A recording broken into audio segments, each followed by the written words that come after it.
Hey guys, this is Northville Tech. In this video, we're going to learn how to sign up for Saks Fifth Avenue. If you don't have a Saks Fifth Avenue account, we will put a link in the description below for you to sign up.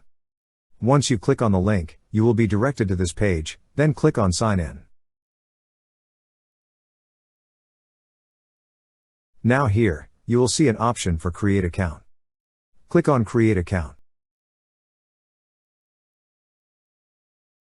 To create an account, enter all the required information, such as your first name, last name, and email.